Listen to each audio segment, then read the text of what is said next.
Baik, selamat siang Bapak Ibu semuanya. Assalamualaikum warahmatullahi wabarakatuh. Salam sejahtera bagi kita semuanya. Eh, kita mulai ya Bapak Ibu semuanya. Mohon maaf acara mundur karena terjadi kendala koneksi jaringan internet nasional sehingga tadi ada trouble.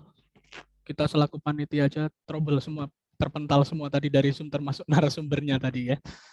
Kita sudah memasuki di hari keempat ya. Kelima acara Kota Praja Anti-War Icon Sakai Fest, Antimicrobial Stewardship Infection Control Scientific Festival dalam rangka Pekan Kesadaran Anti Mikroba. Acara ini dipersembahkan oleh Perdalin Cabang Kota Praja dari tanggal 18 sampai tanggal 24 November 2021 untuk program pengendalian resistensi antimikroba dari Kota Praja untuk Indonesia Raya. Baik, Bapak Ibu semuanya, di hari kelima ini juga tidak kalah menarik materinya. Kita datangkan narasumber yang luar biasa. Ya. Ini beliau juga kakaknya seorang artis, ya, yaitu Astrid Tiar. Ini beliau kakak kandungnya ini, ya. Baik, mohon izin saya perkenalkan dulu CV beliau.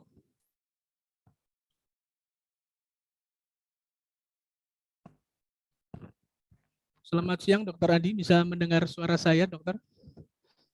Selamat siang, Mas Faris. Jelas? Oke, jelas dok ya. Siap. Jelas. Mohon izin share CV-nya dulu, dok. Oke, Bapak Ibu semua, ini CV beliau.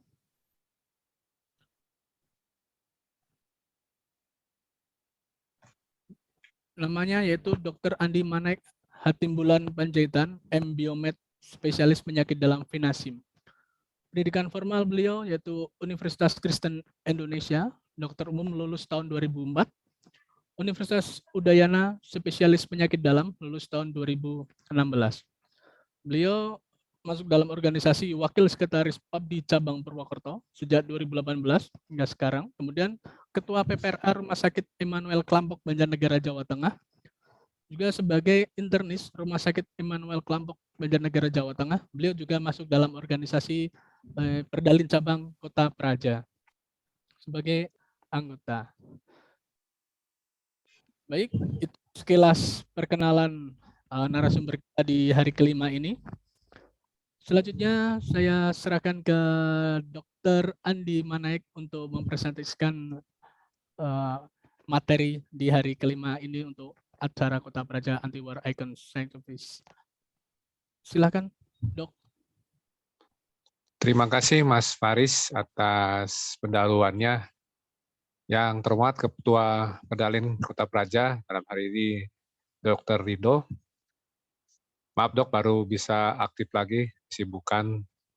Terima kasih Mas Faris sudah memperkenalkan sangat detail profil saya.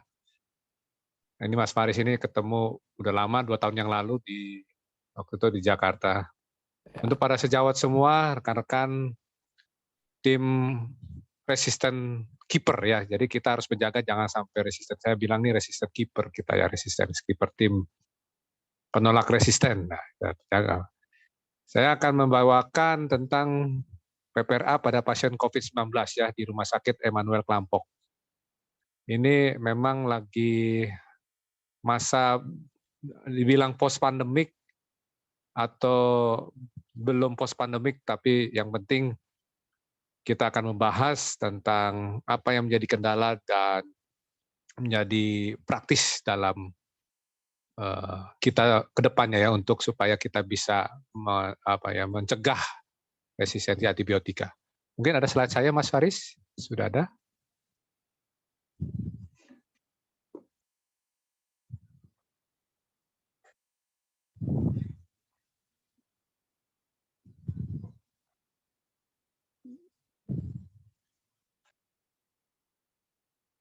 Ya, maaf sejawat ya, kita sambil menunggu slide dari Mas Faris ya.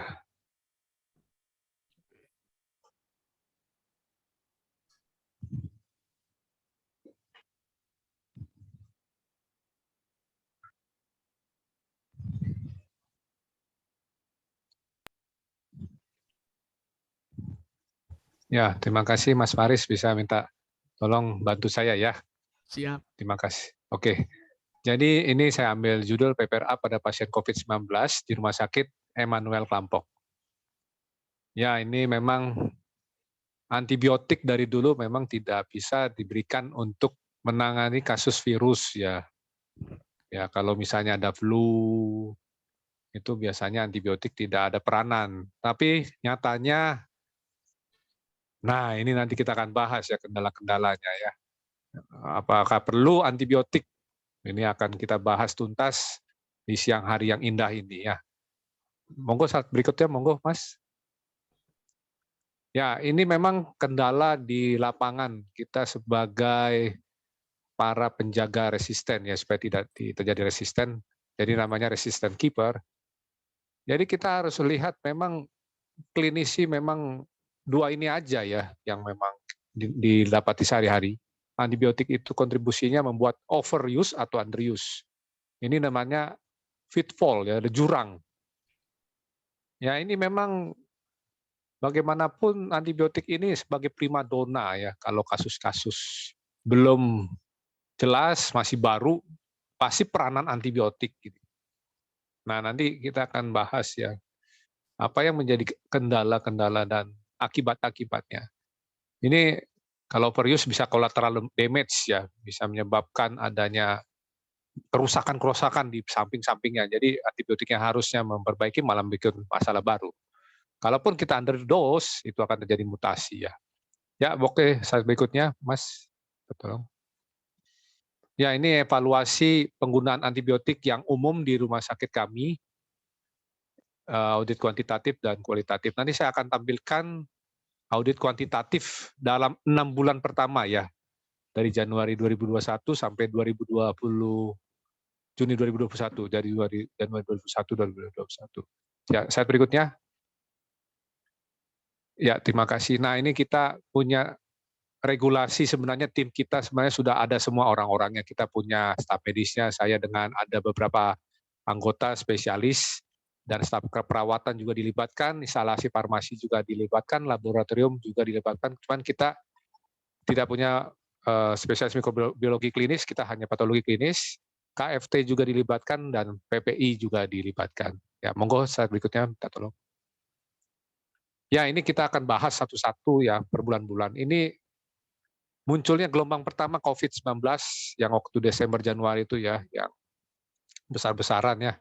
Jadi kita melihat di sini ini termasuk kendala ya. Karena guideline-nya waktu itu levo sama asitromisin menjadi primadona. Sehingga kita lihat nih dari audit kuantitatif ini ceftriaxone, levofloxacin ini jawara nih, asitromisin. Ya, asitromisin dulu-dulu nggak pernah ada. Muncul dia karena ada masuk di dalam guideline awal ya. Saya bilang ini guideline awal. Ya, untuk bulan Januari. Slide berikutnya. Ini juga di bulan Februari sama. Modelnya sama, masih ceftriaxone, levo, asitromisin. Jadi kecenderungan itu untuk kita memberikan pelayanan pasien yang istilahnya tanda kutip komprehensif, kita libatkan antibiotik. Ini masih guideline awal. Ya, slide berikutnya. Sama di bulan Maret, cuman dia dari grafik sini sudah mulai ceftriaxone masih tinggi, levoasitromisin sudah mulai agak kecil, tapi masih posisi 2-3 ya. Tapi di dalam kotaknya itu sudah mulai kecil karena waktu itu angka COVID yang gelombang pertama sudah mulai menurun. Slide berikutnya, yang bulan Maret, April, ya ini dari grafik juga sudah mulai kecil ya, karena memang bulan April sudah mulai angka COVID-nya sudah menurun, tapi asitromisin tetap jadi primadona, baik rawat jalan, rawat inap. Ya, berikutnya. Nah, ini ya Mei ini sudah mulai, tapi ceftriaxone naik lagi. Ini mungkin Mei ini udah muncul ya, udah muncul. Mungkin gejala-gejala mau COVID itu, waktu itu kan ada hari raya Lebaran Mei, dan orang banyak yang pergi-pergi, dan bulan Juni waktu itu puncaknya kalau nggak salah, saya pikir bulan Juni minggu kedua atau minggu ketiga itu sudah mulai meningkat ya. Slide berikutnya. Nah ini sudah mulai lagi ya, levo sama asitromisin ya, kotaknya itu tadi kan lebih kecil, ini udah naik. Nah inilah saya nggak menampilkan sampai apa namanya September Oktober, nanti serem ya Mas Faris. Nanti semuanya naik ya seperti gedung di Jakarta nanti ya. Gedungnya semua tinggi-tinggi kayak pencakar langit nanti level fluksasi dan azitromisin. Makanya saya sampai bulan Juni aja, takut saya nih nanti keterlaluan. Ya, berikutnya. Ya, ini dia teorinya ya. Mekanisme resistensi antibiotik itu sebenarnya dalam tubuh itu kita punya resisten antibiotik itu sangat jarang ya untuk kasus-kasus strain-strainnya itu. Tapi kalau udah diekspos antibiotik yang tidak tepat guna, ya jadi begini, strainnya banyak sekali yang dominan ya di CDC 2002. Monggo slide berikutnya Mas Feris. Ya, kita melihat dari perjalanan COVID ya. COVID ini kan ada 4 fase. Fase inkubasi, simptomatis, early, sama late pulmonary fase. Biasanya yang di pasien-pasien di rawat jalan kita itu, banyakkan di arah viral ya, replication-nya.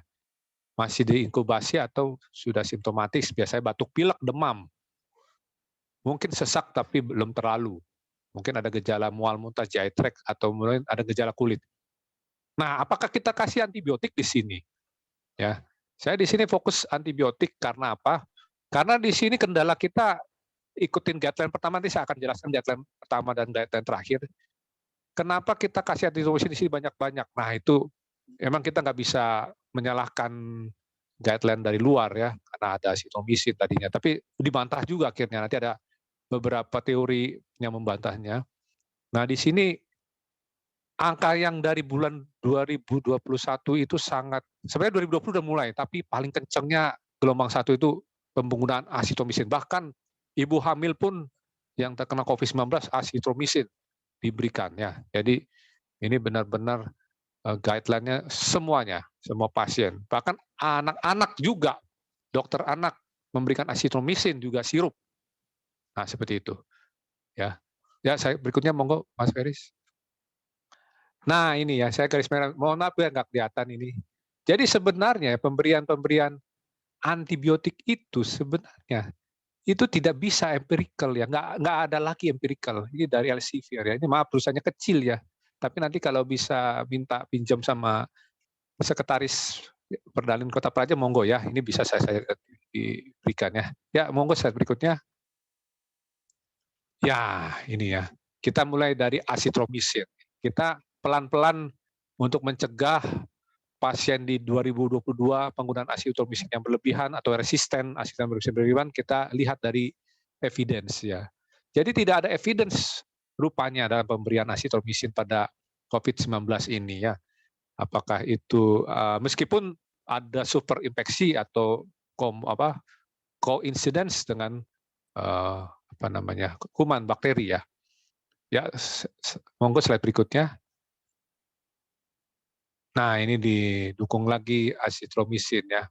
Jadi memang azitromisin di interpretasinya di pasien hospitalized ini tidak provide ya untuk keuntungan benefitnya ya. Memang ini arus azitromisin ini masuk obat yang sangat keras, tidak sembarangan. Tapi sejak guideline di awal itu, nanti ada guideline awal yang baru itu, ini memberikan dampak yang begitu hebat ya. Ya, monggo slide berikutnya. Nah, ini ya. Ini yang garis merah aja ya. Apakah azitromisin ini berguna atau tidak berguna? Jadi tidak ada bukti ya bahwa penambahan azitromisin ini akan menambah efek hidrokloroquine. Dan akhirnya hidrokloroquine juga tidak diberikan. Ya, monggo slide berikutnya. Ah, ini sekarang parameter. Banyak kan klinisi ya termasuk saya juga ngaku dosa lah saya. Leukositosis sama CRP ini adalah infeksi bakteri enggak? Nah, ini dia. Ya, slide berikutnya. Kalau saya jujur saya iya waktu itu ya, tapi setelah saya mengikuti akhirnya kita tobat ya. Jadi kita melihat bahwa ini tulisannya kecil juga, bahwa nanti ada di belakangnya. Sebenarnya leukositosis itu sama CRP itu bukan parameter pemberian antibiotik. Saya ulangi, leukosit yang meningkat dan CRP yang meningkat bukan parameter pemberian antibiotik. Apa sih parameternya itu? Itu parameter prognosis. Parameter prognosis. Jadi kalau kita melihat pasien-pasien sudah leukositosis satu aja, berarti pasien ini sudah tahap berat, sedang berat ya, atau mungkin sudah mau kritis. Obatnya bukan antibiotik, ya. Nanti kita ada jelasan obatnya ya. Ya, monggo slide berikutnya Mas Herferis. Ya, slide berikutnya.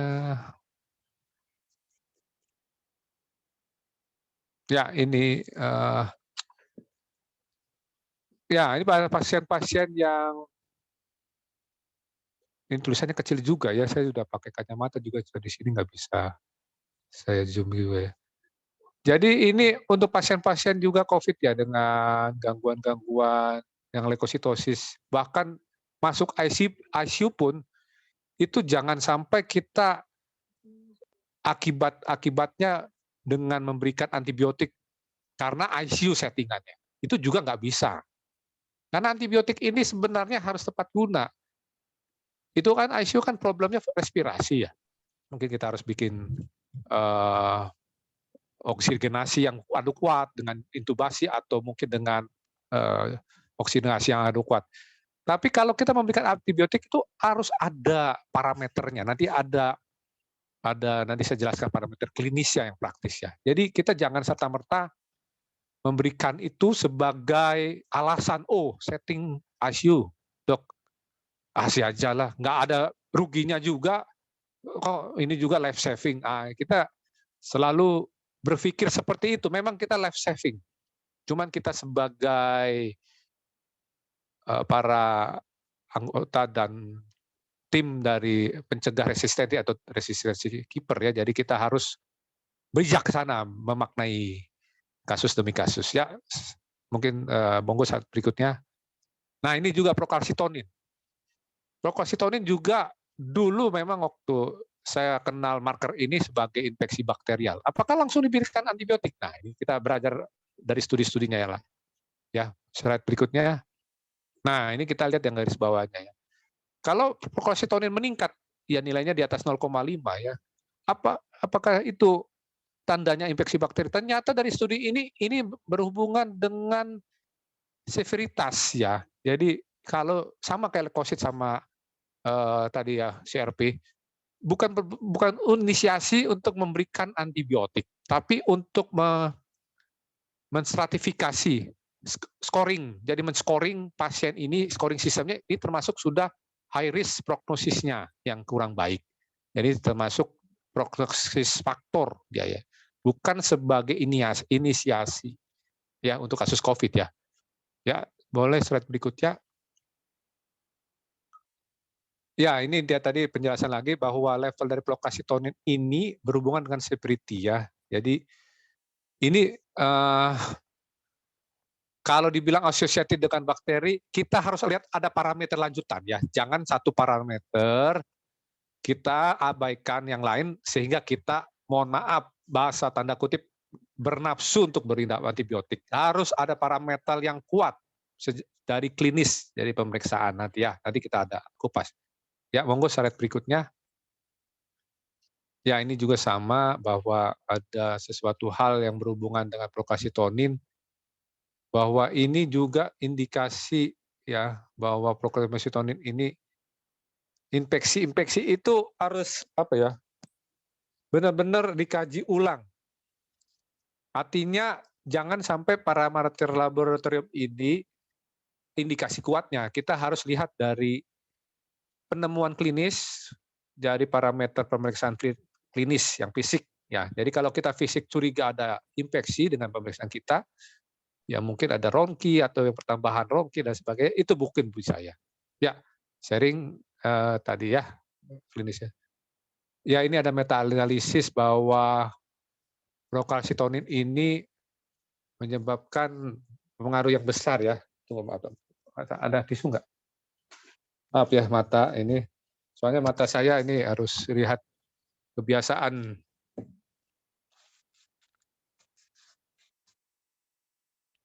Ya, maaf.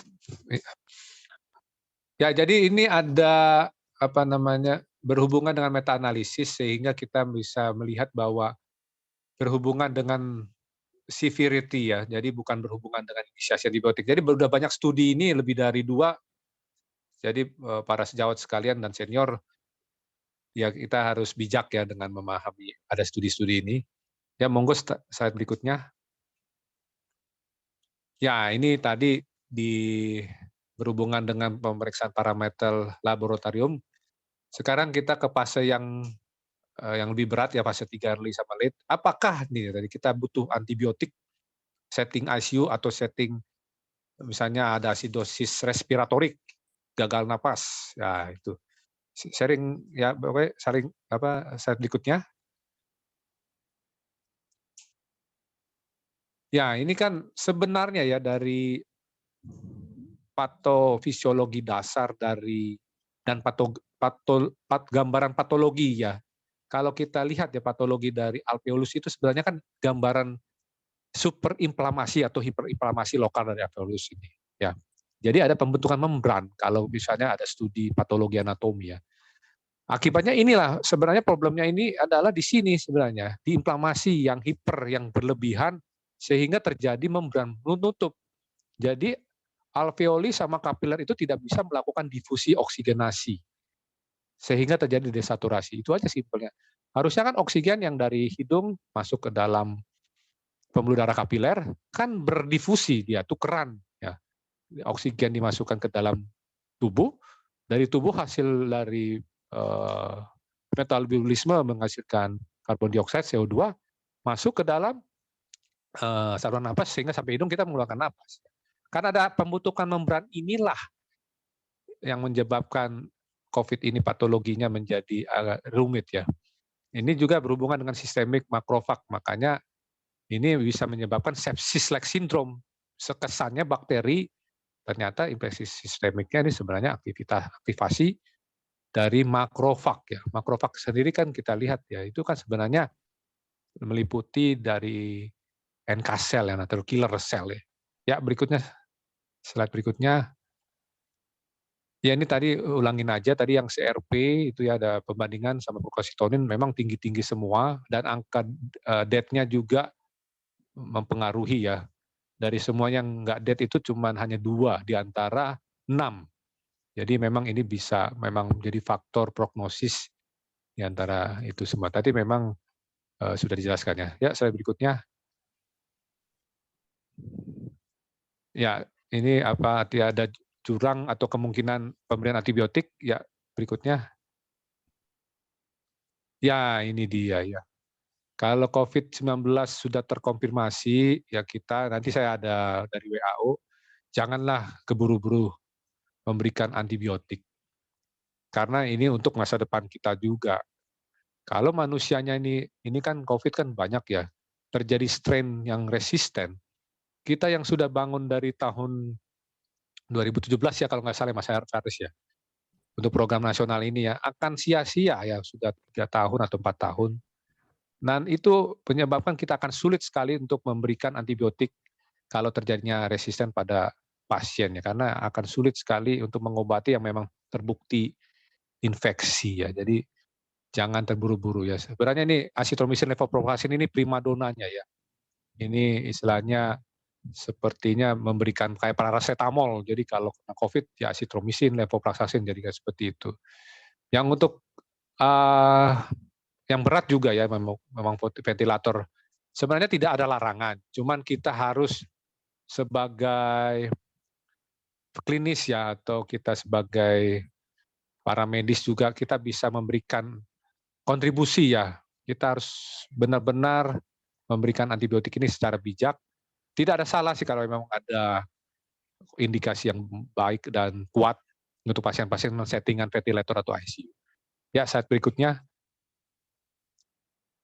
Ya ini ya, tadi yang kasus ringan sedang berat. Sebenarnya berat ini, yang ringan sedang jangan. Kalau berat ini memang harus benar-benar kalau bisa rapat tim ya. Maksudnya dalam arti kita undang semua dokter yang menangani di PJP pasien tersebut. Ada dokter anestesi, dokter DPJJ paru atau penyakit dalam, mungkin dokter jantung, dokter patologi klinik, dokter mikrobiologi klinik, dokter radiologi, semuanya urun rembuk ya. Karena kalau kerja tim kita lebih enak untuk menentukan appropriate treatment ya, supaya kita bisa benar-benar jangan sampai kita memberikan antibiotik yang malah justru menimbulkan kerusakan tambahan daripada pasien itu sendiri. Ya, berikutnya. Ya, ini ya yang baru ya. Untuk WHO diberikan tidak ada rekomendasi untuk memberikan antibiotik ya WHO ya. Karena WHO melihat bahwa ini akan cenderung bisa angka resistensi terhadap multiple resistant itu akan timbul cepat sekali. Dan ini sangat bahaya dari segi surveillance dari angka kesehatan suatu bangsa, itu bahaya sekali ya. Ya, slide berikutnya. Ya, ini dia. Ini yang lama yang sebelah kiri, yang sebelah kanan yang baru ya sekarang. Yang dulu kan ringan, kita berikan vitamin C, B kompleks, E, D, zinc, asitromisin ya. Oseltamivir ya itu pengobatan simptomatik. Sekarang cuma vitamin C, D doang. Apa sih gunanya vitamin C, D selain meningkatkan imun? Untuk menstabilkan makrofag sebenarnya. Supaya makrofagnya tidak teraktivasi, jangan sampai monositosis atau jadi ada bentuk-bentuk lain. Favipiravir juga itu sekarang lebih banyak keuntungannya dibandingkan oseltamivir ya. Karena favipiravir ini studinya ya mungkin lebih kuat. Ya simptomatis ya setelah bisa obat panas ya, bisa obat-obat vitamin yang lain ya, kalau memang yang paling penting C dan D. Yang sedang juga asitromisin semuanya sekarang sudah dihapus, tidak dipakai lagi ya. Jadi sebenarnya pengobatan yang paling penting ada antivirus sama antiinflamasi ya, bisa kortikosteroid. Kalau ada curigaan trombosis diberikan antikoagulan ya. Ya, seperti itu ya. Slide berikutnya. Nah, ini ya kebijakan kita. Apakah kita bisa menentukan ini ada head-clear associated infection ya, atau yang lain ya. Jadi memang kita ini kalau tanda tanya bakteri ini kalau berhubungan dengan nafas itu biasanya ada hiperproduksi sputum. Ada sputum yang terus-menerus keluar gitu. Jadi batuknya itu ngikil kalau orang sini bilang ya. Ngikil dan ada sputumnya. Terus berubah karakter sputumnya dari putih jadi kuning, hijau, ada ronki, ada Rales ya. Jadi kalau misalnya ada konfirmasi apakah berhubungan dengan hospital associated ya atau healthcare associated ya atau pintu associated ya kita harus kultur ya apa berhubungan dengan mikrobiologik ya kultur ya. Ya kalau misalnya tidak ada itu ya nggak usah diberikan antibiotik ya. Kalau nggak ada kriteria napas itu ya. Satu lagi kalau memang ada curiga pemberian antibiotik tuh biasanya tuh ada kecenderungan untuk batuk disertai dahak yang kadang-kadang itu bisa berlapis juga bisa tuh. Ya, berlapis. Maksudnya kadang-kadang ada darah tuh bisa untuk curiga ya. Karena itu termasuk hiperproduksi sputum. Jadi jangan disangka tuh TBC juga. Bisa sih komorbid TBC, tapi bisa juga karena alveolinya luka jadi berdarah. Ya, slide berikutnya. Ya, ini antibiotik overuse ya akan meningkatkan resiko ya. Jadi multiple antibiotik nanti akan menjadi resisten. Makanya multi drug resistant bakteria ini harus kita cegah dari sarana-sarana ini ya, dari webinar ini, dari terima kasih untuk Perdana Kota Praja untuk kita semua sharing, untuk kita menginsafkan kita semua ya, termasuk saya juga diinsafkan ya, karena termasuk yang ngomong ini kan bukan orang yang lurus juga sih dalam antibiotik ya, termasuk mau insaf juga ya. Ya, slide berikutnya ya. Ya ini dia ya, conclusion-nya ya. Jadi kita memerlukan antibiotik yang enggak ya, parameter apapun tadi kita sudah bahas, banyak studi itu banyak berhubungan dengan inisiasi antibiotik tapi severitas ya. Jadi inilah waktunya kita harus bijaksana. Antibiotik kita harus benar-benar jangan seperti kita mengeluarkannya gampang. Jadi dianggap aja antibiotik ini sepertinya benar-benar barang yang susah keluar di dalam pikiran kita gitu loh. Yang susah keluar artinya jangan gampangin. Nah, karena resisten itu berbahaya. Ya, saya berikutnya. Ini ada sedikit dua. Sorry ada lagi Mas Waris ya. Ini saya tambahan aja. Sebenarnya tadi konklusinya ini, ya tambahan lagi ini tentang long COVID ya. Long COVID ini banyak loh kita nih. Boleh slide berikutnya? Slide berikutnya ini ada saya membicarakan long COVID atau istilahnya long haul COVID syndrome kalau orang bilang long COVID. Ini banyak nih orang klinisi seperti saya juga termasuk melanggar juga nih. Kadang-kadang udahlah kasih asitromisin atau apa yang lain. Kan ada batuk gitu. Kadang-kadang ada purulent juga, sputum. Ternyata dahaknya itu bukan dari paru. Ternyata dahaknya itu dari GERD bisa loh. Dari asam lambung. Itu bisa overlapping sama dahak. Hati-hati nih untuk klinisi-klinisi ya. Jangan kita lihat kalau ada dahak warna apa Bu? Putih kuning. Nah, bedainnya apa? Warnanya. Kalau yang nggak bisa disangga itu warna hijau tuh, pasti sputumnya dari paru tuh. Kalau yang putih kuning bisa dari asam lambung. Darah juga masih bisa jadi asam lambung karena bisa jadi perdarahan ya yang bergabung dengan kental-kentalnya. Ya, saya berikut satu slide lagi. Ini sekedar tambahan aja bahwa kalau di luar negeri sih ivermectin untuk long COVID udah nggak clinical trial ya, sudah bisa. Tapi kalau di negara kita masih clinical trial baik pas COVID maupun long COVID ya. Sebenarnya intinya apa sih pengobatan untuk long COVID itu? Sebenarnya kortikosteroid sama antihistamin itu aja sebenarnya.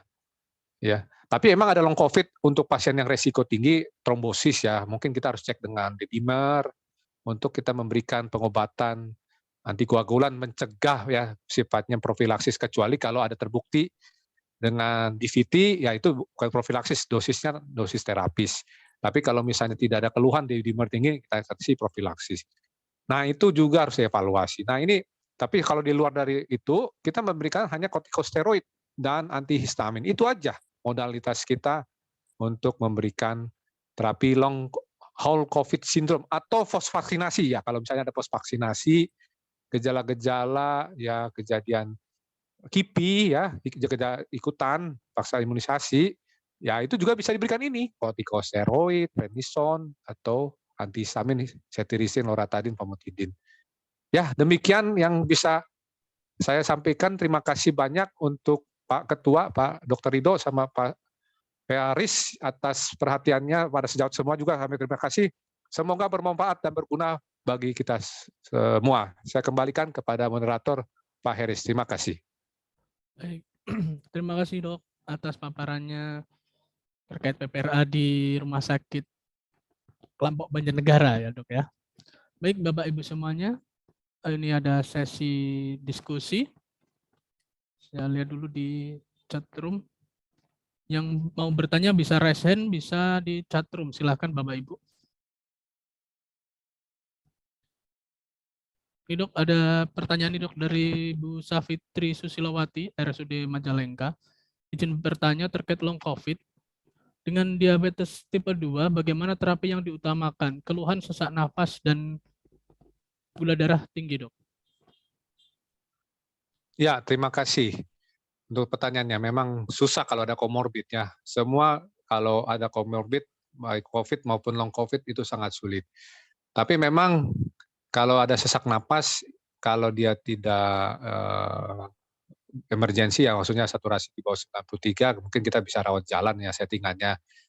Kita periksa gulanya itu, kalau BPJS kan harus periksa untuk pemberian insulin ya, kalau memang pasiennya mau pemeriksaan insulin, cuman kita nggak boleh paksa juga. Kalau HbA1c memang indikasi berikan insulin, kita memberikan insulin. Untuk pemberian sesak napasnya kita bisa memberikan obat-obat simptomatis ya. Tapi kalau steroid ini memang harus hati-hati karena bisa memberikan kenaikan gula ya, tapi itu tidak kontraindikasi mutlak ya, tetapi kita bisa memberikan insulin untuk supaya mengatur gula darah, pemberian steroid mungkin jangka panjang ya, antiinflamasi, mungkin low dose kortikosteroid ya. Tapi kalau untuk mungkin pemberian steroid akan terjadi tidak terkontrol gulanya, malah cenderung susah dengan kombinasi dengan oral antidiabetes, kita cukup dengan pemberian antihistamin ya. Biasanya antihistamin untuk long COVID itu bisa sampai cetirizine dosis tinggi juga bisa ya, sampai 3 kali 10 mg ya, dengan pemantauan juga efek samping dengan dizziness, ngantuk dan sebagainya. Kegunaannya adalah untuk sebenarnya sesak napas ini kan pengaruh dari aktivasi makrofag dan sel inflamasi dan dipengaruhi dengan histamin rilis ya. Jadi kita blok saja dengan cetirizine, tapi tidak jangka lama. Kita sampai sesak napasnya itu membaik, mungkin kita sudah bisa stop, ya obat gulanya bisa teruskan ya. Mungkin seperti itu, Mas Feris. Terima kasih. Oke, baik dok. Ada lagi dok, ini dari Oki dari RSC Magelang dok. Tanya dok, untuk analisis, ini terkait PPRA nih dok. Untuk menganalisa atau mengaudit kualitatif dan kuantitatif, apakah harus dilakukan setiap bulan? Dan untuk pengambilan datanya bisa perwakilan SMF atau semua SMF dok?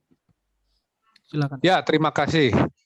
Ya, pertanyaannya bagus ya. Memang kalau program nasional sebaiknya sih yang memberikan antibiotik yang kita harus laporkan ya, karena kan antibiotik kan bukan hanya penyakit dalam aja. Tapi memang di rumah sakit kita juga sebenarnya saya tadi tampilkan penyakit dalam saja.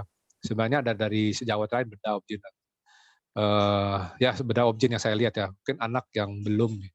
Tapi kita harus bikin per bulan. Ya, kenapa bukan per bulan? Untuk mengevaluasi kita sendiri waktu kita memberikan pekerjaan antibiotik ini kan melakukan pekerjaan istilahnya kan meminimalisir atau mencegah tidak terjadinya penggunaan antibiotik yang overuse ya, fitfall ya.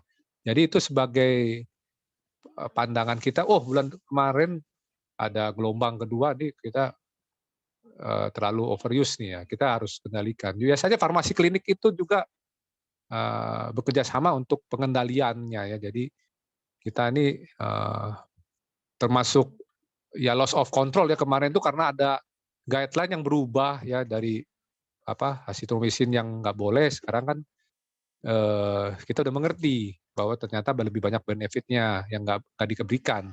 Karena levo juga memberikan efek ke kardiak juga, levofloxacin ya. Jadi kita azitromisin juga bisa efek ke kardiak juga.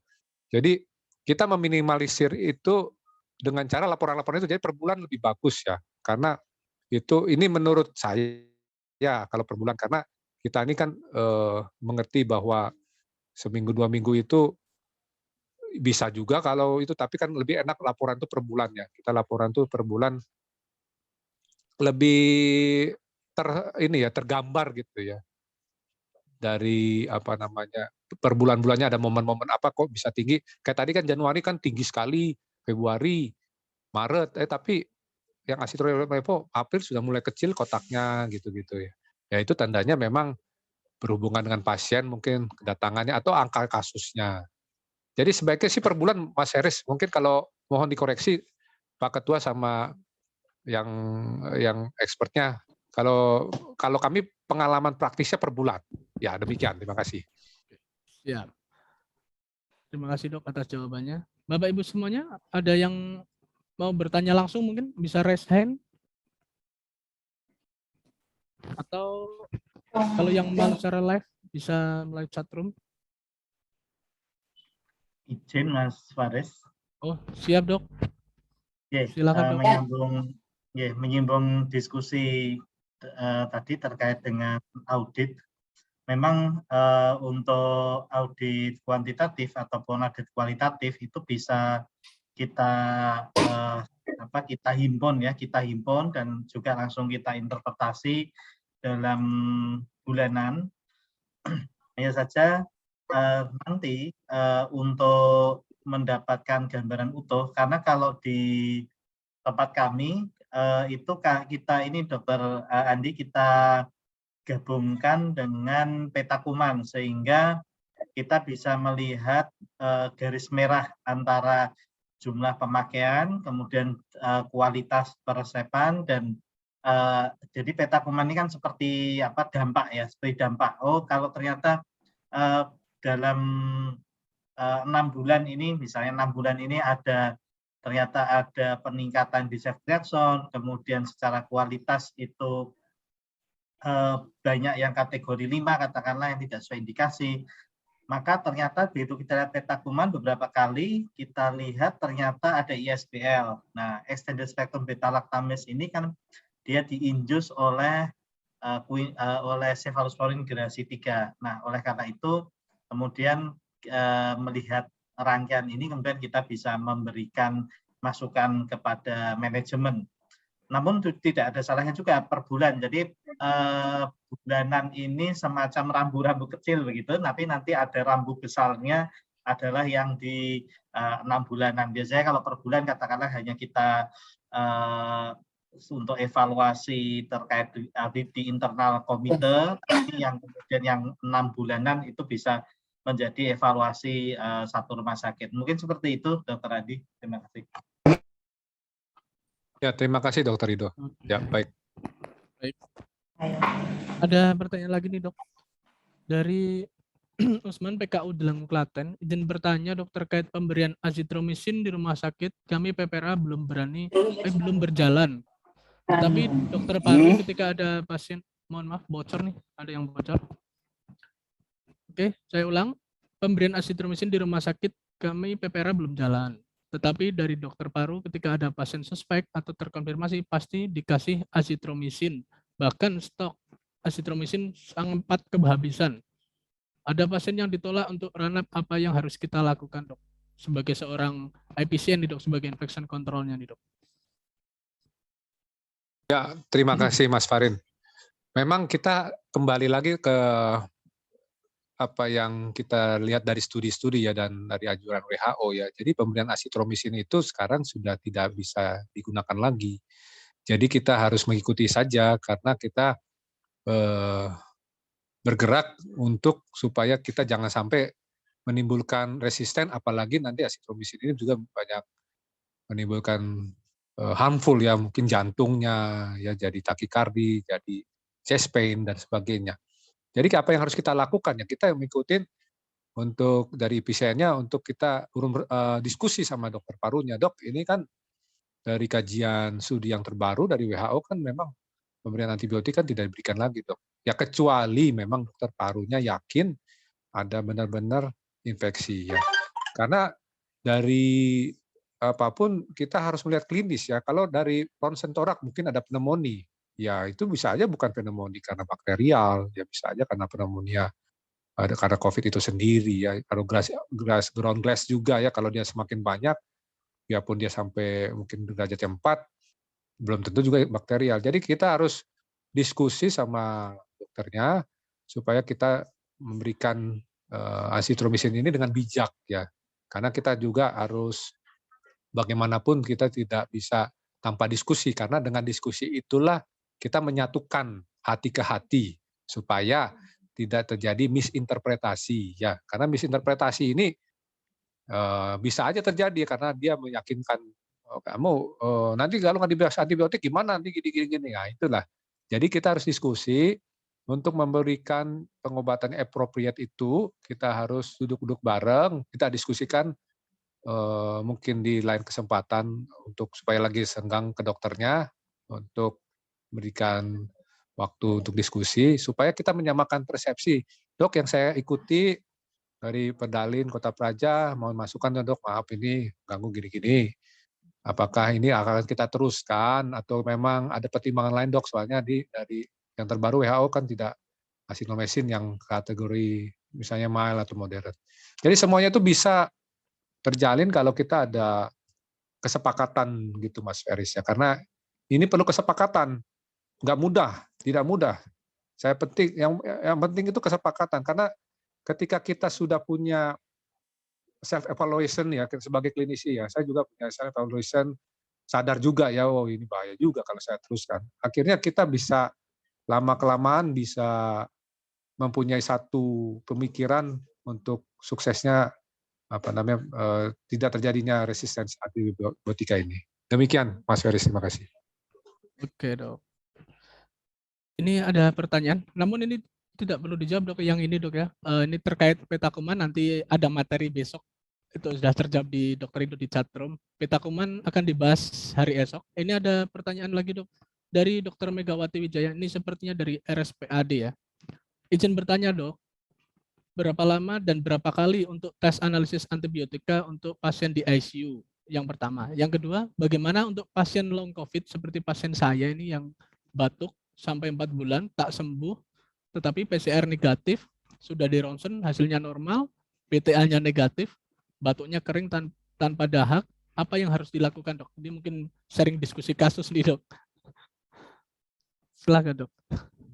Ya, terima kasih. Memang kalau untuk setting ICU sama aja ya, bisa analisisnya kita bisa per bulan ya. Tadi sudah dijawab. Ini semua SMF ruangan yang memberikan antibiotik itu kita harus evaluasi, harus kaji.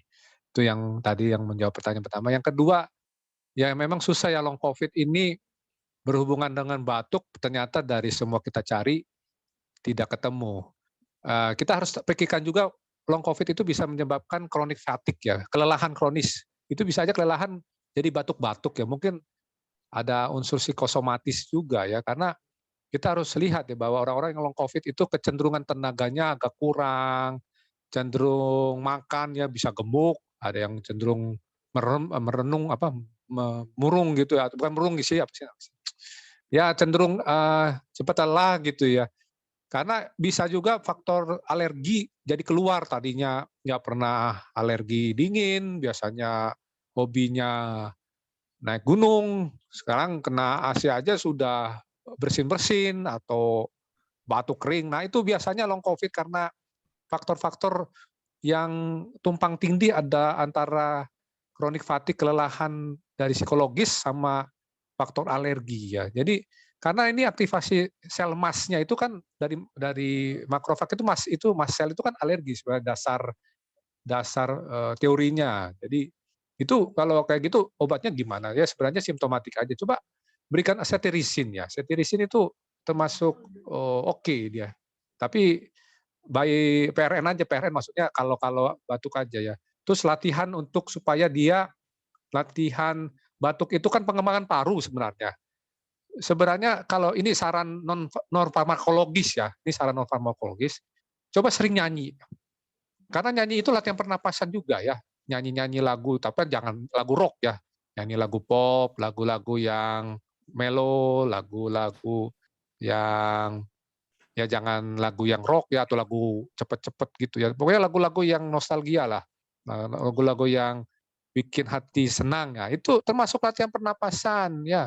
Jadi bisa itu dilatih. Orang bersiul juga gini. Ya kita sering bersiul-siul lah gitu ya. Supaya ini ya pengembangan dari alveoli di dalam paru itu jadi elastisnya bagus gitu ya. Itu non farmakologis ya. Mungkin tambahnya seperti itu Mas Ferry. Terima kasih. Oke, siap. Baik, Bapak Ibu semuanya, ada yang ingin bertanya lagi atau diskusi kasus mungkin? Di sini banyak sejawat dokter nih, Dok ya.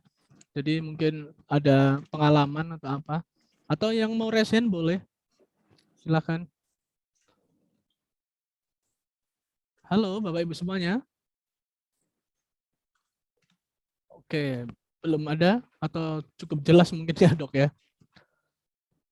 Oke, baik. Kalau tidak ada yang ingin didiskusikan, saya simpulkan bahwa penggunaan antibiotik tetap mempertimbangkan kondisi klinis, follow up klinis pasien, dan juga penunjang, dan pastikan bahwa leukosit maupun CRP itu bukan sebuah prioritas ataupun sebagai patokan untuk pemberian antibiotik, tetapi untuk parameter prognosisnya. Kemudian lakukanlah audit, ya. Maka itu adalah tugas dari tim atau komite PPRA rumah sakit untuk melakukan audit DDD, audit kuantitas, kemudian audit kualitas terhadap antibiotik yang digunakan di rumah sakit atau Fasiankes. Kemudian jangan terburu-buru memberikan antibiotik jika ada klinis yang curiga ke infeksi, namun harus dikonfirmasi follow up klinisnya. Bila perlu, lakukan kajian integrasi kasus infeksi, baik dari klinisinya, dari apotekernya, dari labnya, patologi klinik maupun mikrobiologi kliniknya, nanti didiskusikan bersama. Syukur-syukur ada bisa dicek kultur. Baik, Bapak Ibu semuanya, kita seperti hari-hari kemarin tetap ada door prize, ya. Ada 3 buku, ya. 3 buku yang akan kita bagikan, buku tentang mengenal WHO Net dan peta kuman. Baik, mungkin Dr. Andi Manaik bisa memilih dari penanya, Dok. Satu dulu. Mohon maaf Mas Faris buat pertanyaan gitu.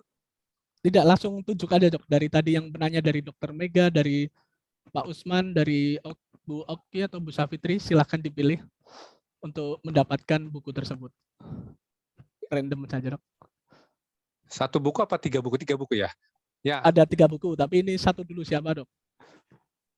Ya, memang saya sebenarnya nggak tahu yang harus memilih mana, sulit ini. Karena nyebut salah satu nanti yang lainnya nggak enak juga ya. Sebenarnya saya orangnya nggak enakan Mas Faris. Oh, nggak enak. Kalau bisa kalau bisa dapat semua, Dok, ya. Iya. Soalnya kan Mas Faris tahu sendiri kan saya kan orang nggak enakan. Iya. Jadi saya kembalikan ke Mas Faris saja ya, sekretaris saya. Iya, soalnya nanti saya ke bawah-bawah sampai tidur Mas Faris. Kok nama ini gitu. Dokter sebutkan angka, Dok. Angka dari 1 sampai 300. Pilih nomor berapa, Dok? Nanti Pak Hendra ya, mohon dibantu ya Pak Hendra ya. Nanti berarti ini kita mengisi dari yang dapat adalah daftar hadirnya, Dok. Yang daftar hadirnya di nomor yang dokter sebutkan itu yang dapat gitu ya. Oke, ya. Sekarang tanggal 22 ya. Jadi nomor 22 dah. Nomor 22. Nomor 22. Baik, panitia Pak Hendra nanti bisa dibantu nomor 22 itu siapa ya yang mendapatkan. Kemudian kalau dari pertanyaan saya mungkin usul, Dok, dari RSPAD tadi, Dr. Megawati. Ya. Tadi yang bertanya. Oke. Setuju. Oke, siap. Sudah 2 buku. Masih satu lagi nih. Atau Dr. Ridho punya ide kuis apa ini untuk door prize? Saya besok aja Mas Faris. Oh, besok. Oke. Oh iya, besok Dr. Ridho masih mengisi ya. Satu lagi siapa yang memilih itu berat memang. Ini ada 304 peserta di Zoom. Baik, kita pilih lagi, Dok. Bagaimana kalau Bapak-bapak Pak Usman aja lah, tadi kan Ibu Mega. Okay. Biar ada kombinasi. Ya, begitu ya. Oke, perwakilan laki-laki dan perempuan ya, Dok ya. Siap. Oke, Dok. Jadi kita sudah dapatkan tiga peserta yang mendapatkan door prize buku.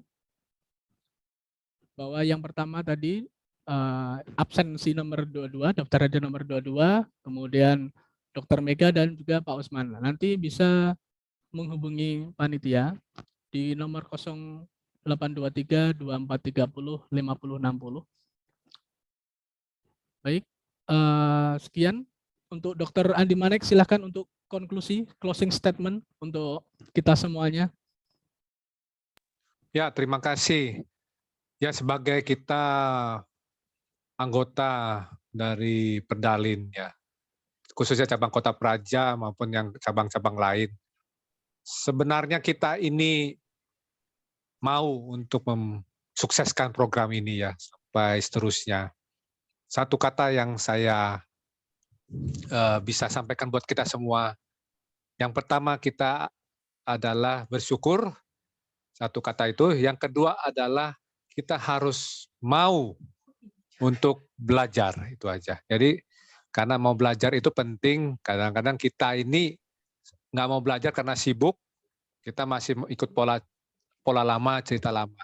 Ya, bersyukur dan mau belajar menyebabkan kita bisa mensukseskan program ini dan maju bangsa kita. Amin. Amin. Terima kasih, Dok. Konklusi terakhir mungkin pengakuan dosa, Dok ya. Terkait penggunaan antibiotik, Dok.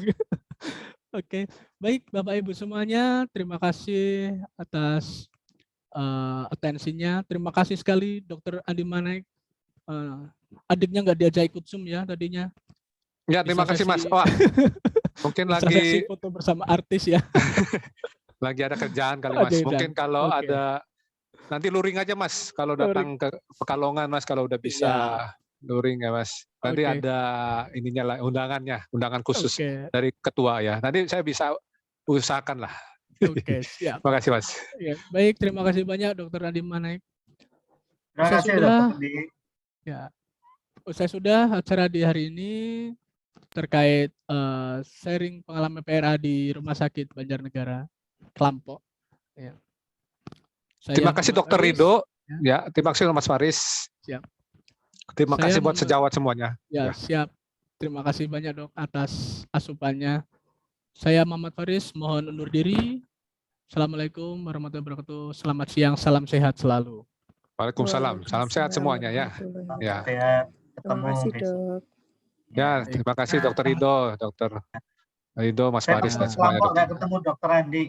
Siap Dok, saya terima untuk kedatangannya Dok. Nanti kita siap-siap untuk persiapannya Dok. Ya. Dulu Ya. saya ke kelompok, sempat ke kelompok.